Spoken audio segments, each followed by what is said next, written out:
Mangas are wonderful storytelling tools. Even though they consist only of visuals and text, they successfully pull you into these non-existent worlds. They make you hear, feel, and even believe that the world is a real place. However, the point that attracts me the most is their unique driving styles. They allow you to see a single man's perspective of the world and his transfer of emotions without passing through anyone's filter. Today, I will talk to you about my favorite mangas and their impact on my life. I will talk about how they affected me from different perspectives, and some recommendations, of course. Fullmetal Alchemist, Silent Paneling. Fullmetal Alchemist started the interesting phenomenon I name it as hating the anime but falling in love with the manga. To be honest, I had consumed the anime as an ordinary production and didn't understand why it was so highly regarded. But when I read the manga, my perspective changed 360 degrees. The mangaka's paneling absolutely mesmerized me, especially the parts where there is no text and the story is told only through visuals and the character expressions. It sparked unexpected emotions in me that my Hiromi Arakawa became one of the mangakas I point as a prime example of paneling and also the gold. Jujutsu Kaisen, great battles, and how to write a war arc. Jujutsu Kaisen is one of the most controversial works of today. Why some of us think it is a unoriginal and lacks of identity, and some of us deeply connected to the world and the battles it put. And well, it's not hard to see that I belong to the second group. I adore Jujutsu Kaisen so much. The series has a high quality battles, a great art style, and solid storytelling. It has a layered protagonist like Yuji by Shonen standards also. Especially having top tier battles like Gozo vs Sukuna made it very enjoyable to read. Also, the fact that it contains the Shibuya incident, which is in my top 5 better shonen arcs of all time, is enough for me to put the series here. But guys, I should be honest, the series definitely has its downsides. For example, some characters taking up space and being vested quickly, the Heian era not being explored, and some concepts being heavily inspired bothered me too. However, nothing is perfect in life, and I prefer to love this work with all its flaws. One Piece.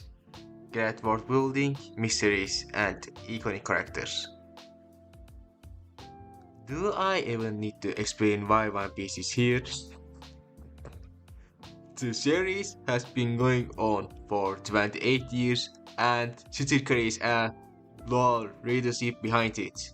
I think this is more than a just a habit or a we started so we have to finish mentality. The world of the bullet is incredibly solid.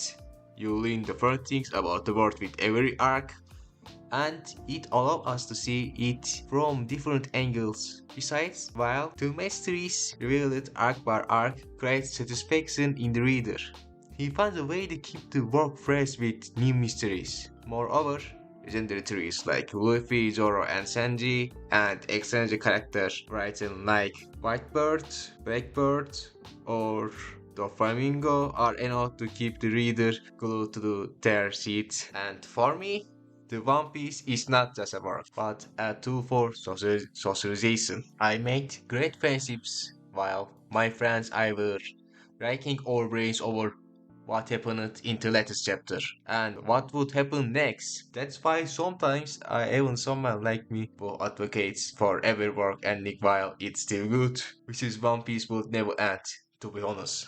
Hunter x Hunter. Story writing and style shield. Yoshiro Togashi is one of the most legendary names in manga history. His previous work, Yu Yu Hakusho, served as a massive inspiration for icons like Bleach and Naruto. And today, he continues to shape the industry with Hunter x Hunter. Like many authors, I'm a fan of his world building and the intricate power system. But what truly resonates with me is how grounded his world feels. I mean, in between words, we lean about three generations of band knives at the subtle difference between them. Some might see this as a overkill in world building. What is the importance of this info for plot? But for me, it is exactly what makes the setting feel tangible. It doesn't stop there. There is a profound darkness to this world. Throughout the story, we serve an economy manipulated by the mafia, human trafficking within failed states. This exists in our own reality. And instead of shying away from them, Togashi weaves them into the narrative.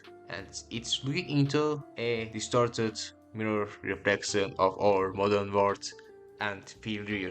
But it doesn't end here. The story and storytelling is the strongest part of the series. The appearance of the superior species idea of humans taught in the similar end arc, and the fact that that is not taught with shonen standards, but with savage gore scenes and the shock the reader, drew me into the story completely. On top of that, great panels, amazing battles, and the development of the characters and dynamics within the story chrome this adventure.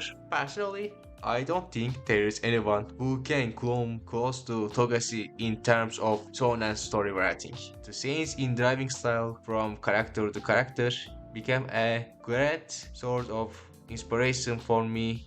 That is one-shot photographer and the works I'm currently creating. Soul Eater. Cool paneling, characters, and philosophy. And here it is, my favorite part. Soul Eater. Previously, as much as I loved reading mangas, the idea of making a manga hadn't crossed my mind. But one day, I don't have anything to watch, and I saw anime adaptation of Soul Eater.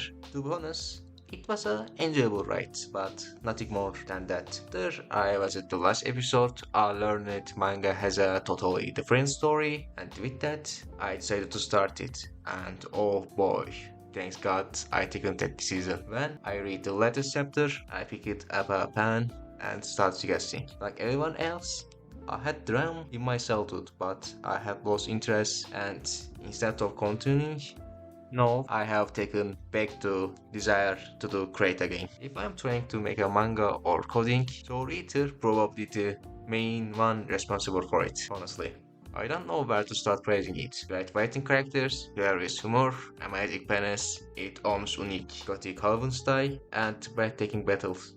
Also, the definition of madness that the series takes as its foundation, the fact that it exists in everyone, and the philosophical discussion about whether it is harmful or beneficial adds layers to the story. In the previous parts, everything I mentioned, this manga do it as good as them. If you are looking for something to read and never too soon, so later, what are you waiting for, man? Go, read it. How much more do I need to praise it? Huh? If you are not convinced, I promise I will upload a long so little review to the channel in the future. Stay tuned to learn more.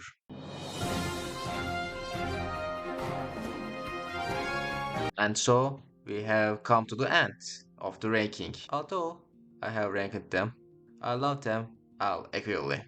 Okay, maybe some are more equal than others, but still they all played whose rules in making me the person I am today. And I cannot thank the creators enough. If you would like to see my works one day, like I did photographer, you can subscribe to my channel to follow what I do. As you know, it's completely free. Well then, see you later, take care, and bye bye.